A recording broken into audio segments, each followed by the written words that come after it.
Assalamualaikum warahmatullahi wabarakatuh. Beri kami motivasi dalam situasi pandemi ini. Suami tidak bisa bekerja, yang hanya kuli bangunan sana sini. Proyek ditutup dan kami tidak ada pemasukan sama sekali karena mengandalkan gaji harian. Jazakumullah khairan. Cobaan dari Allah Subhanahu wa taala. Ini cobaan. Dan bukan cuma Anda, tapi semua orang diuji. Lalu bagaimana cara kita melewati cobaan, teman-teman sekalian? Saya coba berikan beberapa kiat. Yang pertama, Anda yakin kullu yusibana illa ma kataballahu lana.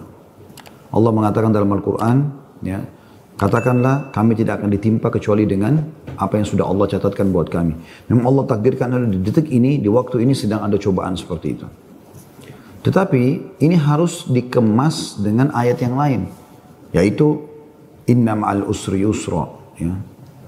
Fa inna ma'al usri yusra. Sungguhnya di setiap kesulitan akan ada kemudahan, di setiap kesulitan pasti ada kemudahan. Jadi saya yakin Anda masih banyak memiliki kemudahan. Seperti misalnya Anda masih bisa bernafas, masih bisa melihat, masih bisa mendengar gitu kan. Dan Allahu a'lam, mungkin Anda juga sampai hari ini 8 hari Ramadan Anda masih bisa, ya, hidup, puasa, makan dan seterusnya. Tapi mungkin kekurangan karena pendapatan yang biasa rutin datang ini sudah nggak ada. Mungkin juga Allah Subhanahu wa taala menggerakkan beberapa hamba-hambanya yang memenuhi kebutuhan Anda. Teman-teman, coba bergantung kepada Allah Sang Pencipta. Dan jangan ragu tentang masalah itu. Bergantung kepada Allah Subhanahu wa taala. Saya ingin berbagi sebuah kisah.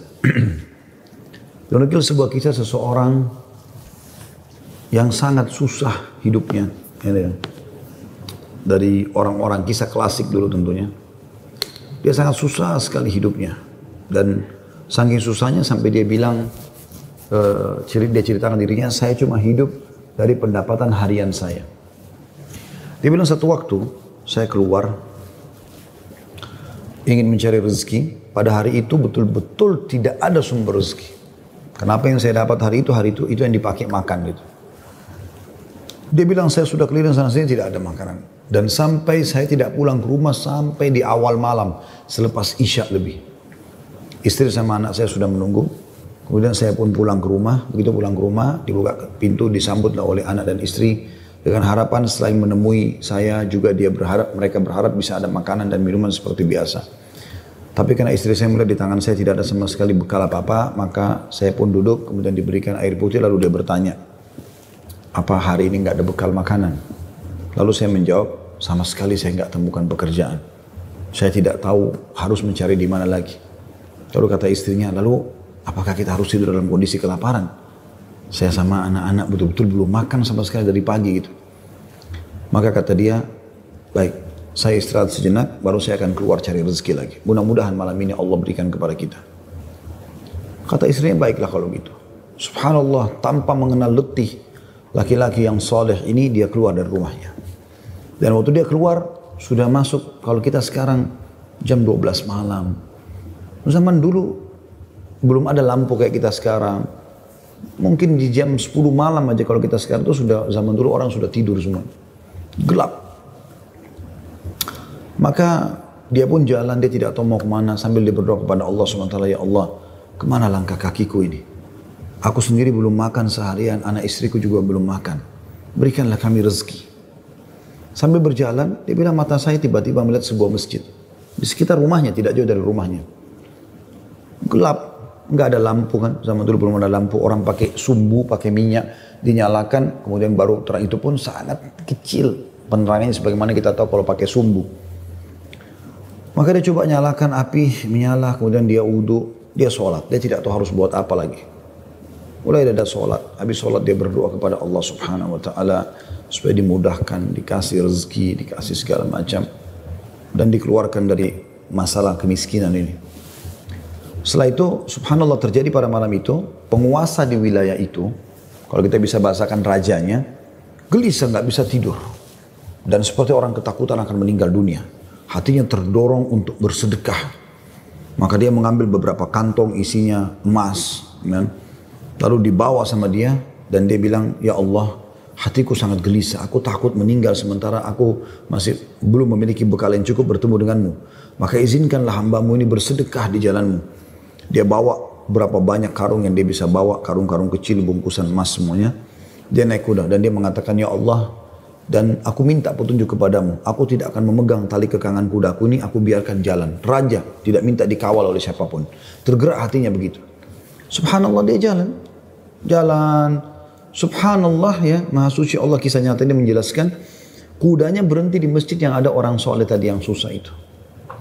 Dia juga heran. Kudanya masuk di halaman masjid, diam di situ. Dia turun. Apa ini rahasianya? Kenapa Allah datangkan ke masjid ini?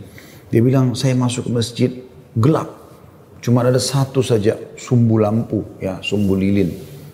Kemudian saya mendengar seperti ada orang suara, ya, orang yang berbicara. Saya coba mendekati suara itu, ternyata orang yang sedang berdoa. Nah tadi orang yang miskin itu berdoa. Ya Allah, mudahkanlah rezeki, saya sudah seharian tidak makan sama anak istri saya. Berikan kami rezeki, saya tidak tahu harus kemana lagi. Saya mohon kepadamu. Dia rengek-rengek sama Allah. Raja ini dengar. Maka raja itu menegur si orang tadi miskin ini. Setelah salam, dijawab salam, dia mengatakan, si raja ini bilang, saya dengar tadi keluhanmu kepada Allah Subhanahu wa ta'ala. Saya kebetulan bawa beberapa kantong uang emas. Saya akan berikan kepada kamu sebagai sedekah. Dan ketahuilah, saya raja di wilayah ini. Saya tadi gelisah, ingin sekali keluar dan bersedekah, dan Allah tunjukkan saya ke masjid ini. Mungkin kaulah yang Allah maksudkan. Dia bilang, lalu saya akan berikan kepada kamu uang ini sebagai sedekah di jalan Allah Subhanahu wa ta'ala antara kita berdoa, dan yang ketiganya Allah. Dan saya berharap apapun yang kau butuhkan, datanglah ke istanaku setiap saat. Saya yakin Allah yang menggerakkan saya bertemu dengan kamu. Subhanallah, orang miskin ini luar biasa kalau punya keimanan. Apa yang dia bilang? Wahai Tuhan, kalau seandainya saya pun masih punya kebutuhan selain apa yang Anda akan berikan kepada saya ini, maka saya tidak akan datang minta kepada Anda. Tapi saya akan minta kepada Allah yang telah mengirim Anda datang kepada saya. Closing kisah ini coba diambil pelajaran baik-baik. Ada kisah yang lain, ini dihadiri oleh Imam At-Tabari. Menukil kisah ini, pada saat itu Imam Tabari masih muda gitu. Ada seorang yang sangat tua di Mekah. Dia menaungi kurang lebih 8 orang wanita. Cuma dia sendiri laki-laki. Seingat saya dalam kisah itu disebut ada 4 anaknya perempuan. Ada istri dia bertelima. Ada mertua dia 6. Kemudian ada 2 saudari dia perempuan. 8. Ya. Sama dia 9 orang. Jadi 8 wanita. Semuanya miskin. Hidup hanya dari hasil orang ini. Dan orang ini sudah tua. Umurnya 60 tahun, hampir 70 tahun. Ini cerita teman-teman sekalian. At-Tabari menceritakan karena dia bilang, saya hadir dari awal kisah ini, maka saya coba ceritakan.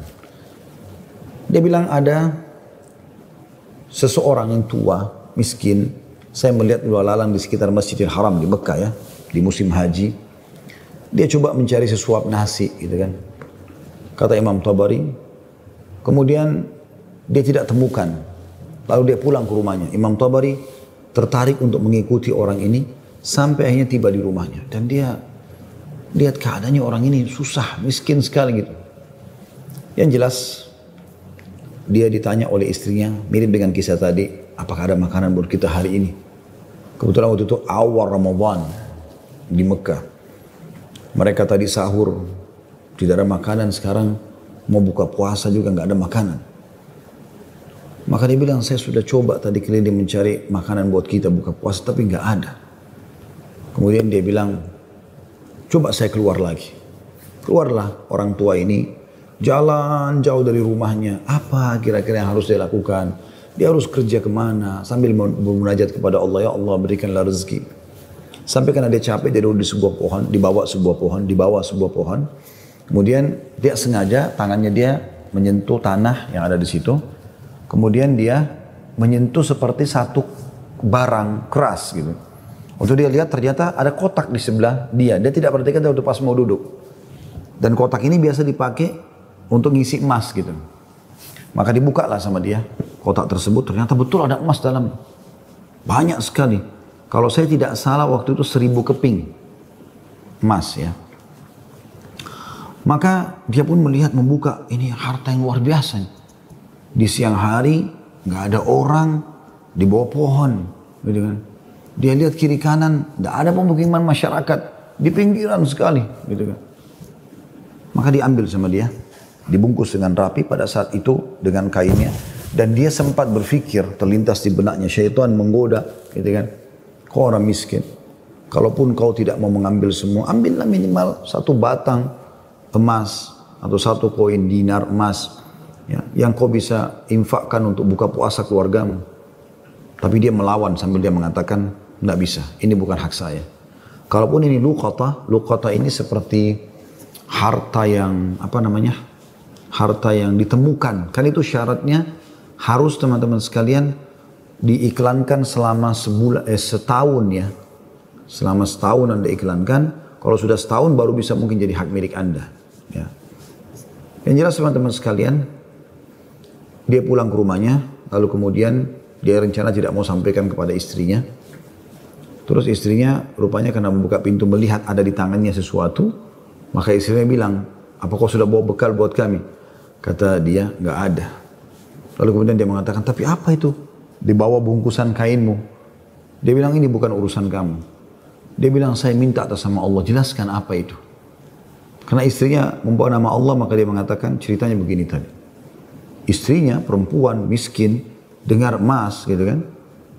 Perempuan kaya saja dengar emas mungkin tertarik, apalagi yang miskin, yang susah gitu. Maka dia mengatakan, kalau gitu kita bisa gunakan, karena kita orang miskin dan itu harta yang kau temukan. Kata dia, tidak demi Allah.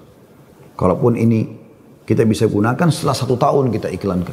Tidak boleh sembarangan. Maka istrinya bilang, kalau begitu, mirip dengan tadi godaan awal syaitan. Kalau begitu minimal ambil 1 koin dirhamnya, dinarnya. Kita pakai buka puasa. Halal buat kita sekarang, kita ini miskin sekali, nggak bisa apa-apa. 8 orang kau harus naungin sekarang. Dia bilang, tidak demi Allah. Kalau seandainya kau sentuh kotak ini ada yang kau ambil, demi Allah kau saya ceraikan. Istrinya kaget dengan kata-kata itu, akhirnya dia lihat keseriusan suaminya, tidak berani juga. Disimpanlah di rumahnya. Akhirnya tiba waktu buka puasa, mereka buka puasa apa adanya, air putih saja, roti-roti kering ada di rumah, itulah yang dimakan sudah. Besok pagi, selepas sholat subuh di Masjid Haram, orang tua ini pas keluar, ternyata ada 1 orang dari Khurasan. Khurasan ini dari wilayah Irak sama Iran sana ya. Datang, naik di atas sebuah batu dekat Masjid Haram, lalu teriak-teriak. Nah, dia mengatakan, wahai muslimin, wahai orang-orang yang sedang haji, wahai hamba-hamba Allah, saya kehilangan sebuah kotak emas, kotak isinya 1000 dirham emas, 1000 dinar emas. Siapa yang menemukan, tolong kembalikan kepada saya dan semoga Allah balas kebaikannya dengan pahala dan pengampunan dosa, peninggian derajat dan seterusnya. Rupanya si orang tua ini dengar, kotak ini dia yang temukan kemarin, tapi dia juga butuh. Maka dia mengatakan, wahai Khurasani, Khurasani kayak orang dari Khurasan, dia tahu ini dari Khurasan, mungkin dari face wajahnya gitu kan, mirip-mirip orang Khurasan. Wahai Khurasan, kalau ada orang yang temukan, berapa kau kasih dia? Kemudian kata orang tersebut gitu kan, Khurasan itu, berapa kira-kira dia minta? Kata orang tua ini, minimal kau kasih dia setengahnya. Kata orang Khurasan, tidak bisa. Kalau begitu, kasihlah berapa yang kau mau. Mungkin 1/10-nya. 10% maksudnya. Kata orang Khurasan, tidak bisa. Dia kembalikan karena Allah dan saya doakan supaya dapat pahala di sisi Allah. Dia miskin. Ini hari kedua Ramadan. Sahur dan buka puasa kemarin pas-pasan cuma dengan roti kering dengan air putih. Sudah tua, umurnya hampir 70 tahun. Mau kerja di mana? Di rumahnya sudah ada emas yang begitu banyak. Godaannya luar biasa. Ya. Ini teman-teman mohon maaf agak panjang saya sampaikan dan saya jawab pertanyaan ini karena saya melihat memang ini permasalahan yang dihadapin sekarang ya. Dan butuh jawaban secara keimanan. Apalagi tadi penanya tadi minta semacam motivasi apa yang bisa disampaikan. Jadi saya harus menyampaikan kisah ini. Mudah-mudahan teman-teman yang sedang menghadapi PHK, lagi susah kayak tadi ibu ini berkeluh kesah, suaminya hanya kuli bangunan, sekarang lagi berhenti dan segala macam. Insya Allah diberikan jalan keluar. Baik, kita kembali ke kisah tadi teman-teman sekalian. Maka orang ini pulang ke rumahnya lalu dia mengatakan, wahai istriku, aku sudah temukan pemilik emas ini. Kata istrinya, alhamdulillah kalau begitu. Bagaimana perkembangan? Tapi saya minta sama dia supaya dia bayar sesuatu. Terus negosiasi dia tanya mau berapa, saya bilang sekitar setengahnya, dia nolak, ya sepertiganya menolak, seperempatnya menolak, sampai saya terakhir tekankan sepersepuluhnya saja, dia juga nggak mau. Dia hanya mau doakan saja. Kata istrinya, coba kau kembali ke dia, siapa tahu dia masih mau negosiasi. Ya kan? Dia bilang baiklah. Dia kembali lagi, ketemu lagi sama orang tadi, gitu kan, di hari yang ketiga sekarang. Maka orang itu sama orang Khurasan naik ke atas batu yang sama dekat Masjid Haram. Wahai muslimin, wahai orang-orang yang haji, wahai hamba-hamba Allah, ada nggak menemukan peti saya isinya 1.000 dinar emas, gitu kan? Semoga Allah berikan dia kedudukan, Allah ampuni dosanya, angkat derajatnya dan seterusnya, didoakan gitu. Datang lagi orang tua ini mengatakan, wahai Khurasan, saya sudah bilang sama kau kemarin, berilah upah. Mungkin kalau kau tawarkan upah, orangnya mau mengembalikan penemunya. Kata dia, berapa paman saya kasih? Dia bilang, saya bilang kemarin 1/10. Orang sana mengatakan, enggak, saya enggak mau. Kalau begitu, berikan dia 1 saja. 1%, 1 saja. Ya, dinar itu, yang dia bisa pakai setengahnya, dia sedekahkan untuk beri makan orang-orang susah di sekitar haram. Setengahnya lagi dia pakai buat kebutuhan keluarganya. Khurasan ini, orang Khurasan ini diam lalu mengatakan, tidak demi Allah. Jadi luar biasa, dia nggak mau kasih. Pokoknya dia kembalikan utuh, ya, atau nggak usah. Dan dia berharap pahala di sisi Allah. Kalau dia minta bayaran, saya nggak mau. Orang ini kembali lagi ke rumahnya, bilang lagi sama istrinya, orang ini betul-betul tidak mau. 1 koin dinar, 1 dinar pun dia nggak mau kasih. Kata istrinya, lalu bagaimana? Kata dia, saya akan berazam sudah mau kembalikan. Semoga Allah menyelesaikan permasalahan kita. Kata Imam Tabari yang menceritakan kisah ini, dia betul-betul hadiri kisah ini. Dia tahu ini jalan ceritanya dan dia menceritakan. Lalu orang ini kembali lagi, ternyata di hari selanjutnya masih sama lagi kejadiannya. Terus kemudian kata orang tua ini, karena sudah 3 hari berturut-turut, dia mengatakan, wahai Khurasan, kau mau petimu? Saya tahu di mana petimu itu. Kata dia, baiklah, saya akan ikut. Ikutlah dia. Kata Imam Tabari, saya ikut ke rumahnya orang tua ini. Jalan. Pada saat tiba di satu rumah, ada rumah yang terbuat dindingnya dari tanah liat. Sama sekali tidak kelihatan ada layak untuk ditinggal. Tapi hanya sekedar tanah liat, mungkin kalau ada angin kencang bisa rubuh. Atapnya ditutup hanya dengan kain-kain sobek. Ya. Pintunya pun diangkat untuk dibuka gitu. Kemudian dia masuk dan dia persilahkan masuk. Saya pun izin. Saya mengatakan, maaf paman, bisa nggak saya ikut masuk? Karena dari awal saya lihat kisah ini. Maka dia mengatakan, masuklah. Dia bilang, waktu kami masuk, rumah itu nggak ada sama sekali karpetnya. Nggak ada apa-apa, kosong lompong. Cuma ada semacam sekat, dan seakan-akan di belakang sekat itu ada wanita-wanita tua, yang kelihatan dari penampilan mereka juga itu susah, bajunya pas-pasan gitu. Lalu kemudian orang tua ini menuju ke satu arah di rumahnya, terus digalilah tanah, dikeluarkanlah kotak tersebut. Lalu kemudian dikatakan, sayalah penemunya hartamu itu, ini. Dan saya sempat minta sama kamu agar kau berikan sebagian. Sebagaimana kau lihat ini keluarga saya, susah begini. Saya sini 9 orang di rumah kecil ini. Saya sendiri laki-laki dan umur saya sudah hampir 70 tahun. Sementara ini istri saya ada di sini juga sudah tua. Ada mertua saya, ada 2 saudari saya, ada 4 anak saya. Mereka semua miskin. Gitu kan. Maka orang Khurasan itu mengatakan, dia buka, dia periksa, ternyata masih utuh 1.000. Dia mengatakan, tidak. Saya tidak akan memberikan apa-apa. Lalu kemudian dia angkat, lalu dia keluar. Saya cuma bisa doakan kamu kebaikan. Waktu dia keluar, kata Imam Tabari, semua perempuan-perempuan tadi yang tua-tua ini ada, yang memang bajunya rusuh. Seperti orang yang menggigit jari dan kaget ada orang diberikan kembali 1.000 dinar, tidak dibayar sedikit pun. Dan tokoh kita ini luar biasa, dia hanya mengatakan, Inna lillahi wa inna ilaihi raji'un. Dah, kalimat istirja, ini musibah. Ya, sudah menemukan apa dan dia betul-betul jujur, dia jaga, dia enggak ambil karena takut kepada Allah SWT.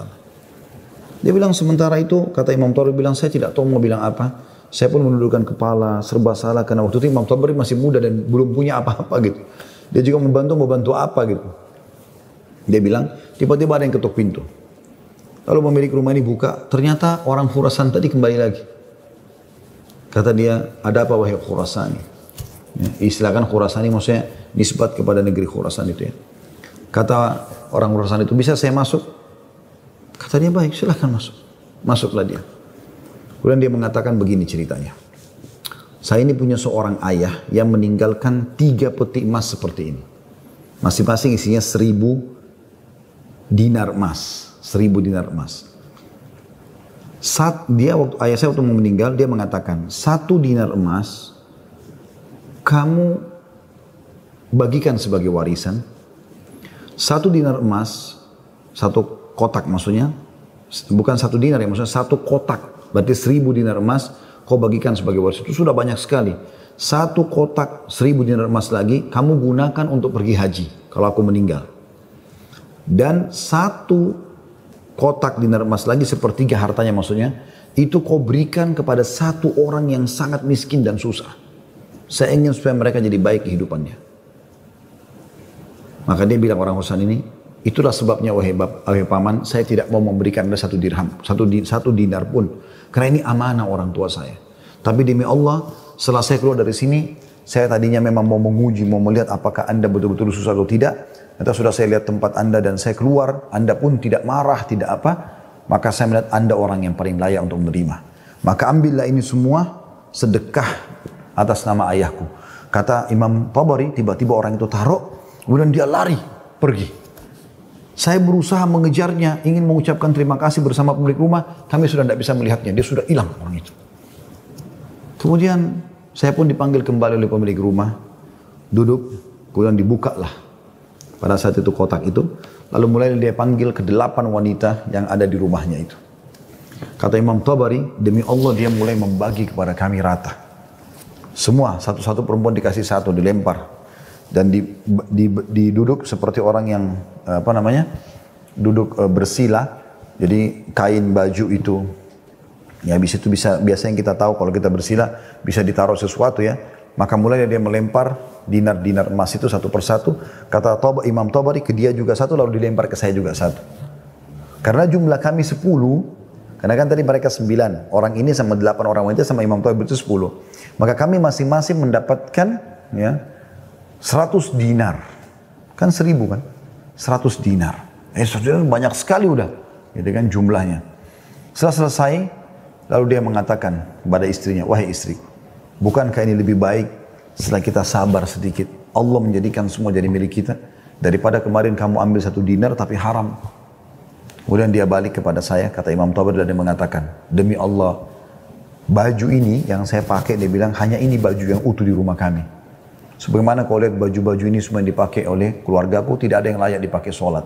Jadi kalau waktu sholat tiba, saya sholat dulu, kemudian saya sembunyi di satu tempat, baju ini saya buka, dipakai oleh istri saya, dipakai sholat. Habis itu dibuka, dipakai sholat oleh mertua saya, dibuka, dipakai sholat oleh saudari saya, oleh anak saya. 1 baju. Kata Imam Tabari, saya berterima kasih padanya, kemudian saya pergi. Saya menemukan harta itu sangat berkah dalam hidup saya, dia bilang. Dan saya pada saat itu ingin berterima kasih, saya ingin membeli sesuatu yang bisa dipakai buka puasa, maksudnya datang ke tempatnya dia. Saya temukan ternyata perempuan-perempuan yang tadinya mereka bajunya kumuh, sudah berganti baju, mereka bawa makanan-makanan, mereka buka puasa dengan light. Kemudian saya pulang, dia bilang, kata Imam Tabari. Beberapa tahun kemudian saya datang lagi ke Mekah, saya datang ke alamat yang sama, rumah itu sudah tidak ada, saya cari tahu ternyata orang tua ini sudah meninggal. Dan saya temukan anak-anaknya yang perempuan 4 itu semua menikah dengan tokoh-tokoh masyarakat Mekah, orang-orang kaya, dan keluarga mereka menjadi orang yang mampu semuanya. Butuh kesabaran akhi dan ukhti. Yakinlah, Allah tidak akan membuat kita susah. Allah tidak ingin itu. Tapi cobaan lagi datang, apalagi bukan kepada Anda sendiri. Selanjutnya juga saya sarankan sunnah Nabi SAW. Kalau kita sedang diberikan cobaan, lihat orang yang di atas kita. Lihat orang yang lebih susah. Kalau kita pincang, na'udzubillah, puntung kakinya 1, lihat orang yang puntung kakinya dua. Puntung kakinya dua, lihat orang yang juga puntung tangannya. Puntung kaki dan tangannya, lihat orang yang buta. Selalu orang yang lebih susah. Sehingga kita selalu tahu nikmat Allah begitu besar kepada kita. Kadang-kadang teman-teman saya lihat ada orang berkeluh kesahnya luar biasa, padahal sebenarnya masalahnya kecil dalam hidupnya. Masalahnya masih bisa dia laluin, tapi dia besar-besarkan masalah itu. Sehingga akhirnya dia tidak bisa melalui cobaan dengan baik. Apa kata Umar radhiyallahu anhu tentang masalah ini? Orang yang Allah berikan cobaan kepada dia dan pasti Allah akan uji hamba-hambanya. Sebagaimana Allah jelaskan dalam surah Al-Baqarah, ya, ayat 155 ya. A'udzubillahi minasyaitonirrajim. Walanabluwannakum bisyai'in minal khauf. Kami pasti akan menguji kalian dengan sedikit takut. Minal khaufi wal ju', rasa lapar. Ya. Wa naqsi minal amwali wal anfusi wath thamarat, dan kekurangan jiwa. Yang orang kita cintai meninggal, harta juga kurang, hasil panen juga kurang, pekerjaan tidak ada, di PHK, kayak sekarang masa pandemi. Wabashshirus sabirin, dan sampaikan berita-berita kepada orang-orang yang sabar. Siapa mereka ya Allah? 156-nya. Alladzina idza asabathum musibatun qalu inna lillahi wa inna ilaihi raji'un. Mereka yang kalau ditimpa musibah mereka mengatakan kami milik Allah, kami akan kembali kepada Allah. Lalu Allah bilang apa? Ulaika, mereka-mereka lah. Alaihim salawatu min rabbihim wa rahmah. Mereka akan dapat ya jalan keluar dan rezeki dari Tuhan mereka. Wa ulaika humul muflihun, dan mereka adalah orang-orang yang beruntung, gitu kan? Jadi sini teman-teman sekalian, Anda sabar dalam melaluinya dan lihat orang yang lebih berat.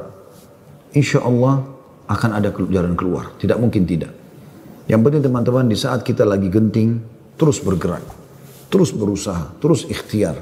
Terus berdoa kepada Allah SWT. Saling dukung-menukung, jangan saling menyalahkan. Jangan Anda menyalahkan suami yang mungkin lagi stres juga pengen cari kerjaan. Jangan juga suami berhenti total dari usaha. Apa saja. Mungkin rezeki Anda ada pada tetangga Anda, mungkin ada rumah yang mewah, yang bagus di dekat rumah, tawarkan diri.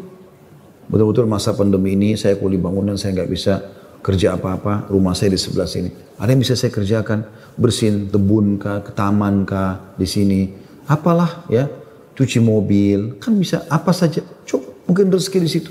Siapa tahu Allah SWT gerakkan mereka orang-orang kaya tetangga Anda itu, justru mereka bisa menyiapkan buka puasa, sahur. Alhamdulillah, kehidupan bisa berjalan, gitu kan? Maka Allahu a'lam itu yang saya bisa kasih jawaban, karena saya juga merasa prihatin dengan keadaan ibu dan suami dan semua muslim yang sedang tertimpa seperti ini. Semoga Allah SWT memberikan kita semua jalan keluar yang terbaik. Ya.